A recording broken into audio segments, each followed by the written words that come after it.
வெறும் 100 சதுரடி நிலத்துல விவசாயமா? இங்க ஒருத்தர் சிப்பி காளான் மூலமா மாசம் 50,000 சம்பாதிக்கிறாரு. எப்படின்னு தெரிஞ்சுக்க ஃப்ரீடம் ஆப்பை டவுன்லோட் பண்ணுங்க.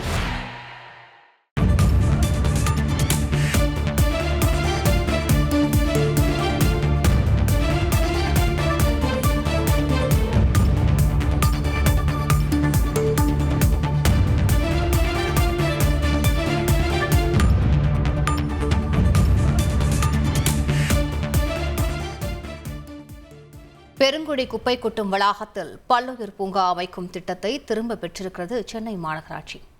கூடுதல் விவரங்களை செய்தியாளர் ராமச்சந்திரனிடம் கேட்கலாம். ராமச்சந்திரன், வணக்கம். இந்த திட்டம் எதற்காக திரும்ப பெறப்பட்டிருக்கிறது? இந்த திட்டம் வேற எங்கேனும் இடத்தில் அனுமதிக்கப்பட வாய்ப்பு இருக்கிறதா? விவரங்கள். வணக்கம்.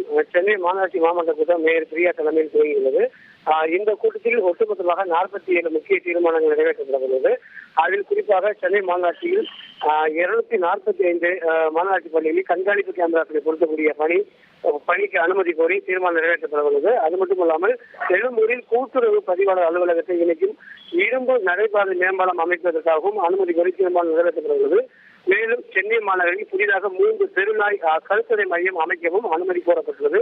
அது மட்டுமல்லாமல் மாதவரம் பகுதிக்கு உட்பட்ட ஒரு சாலையின் பெயரை கலைஞர் கருணாநிதி சாலை என பெயர் மாற்றம் செய்யவும் அனுமதி கோரப்பட உள்ளது.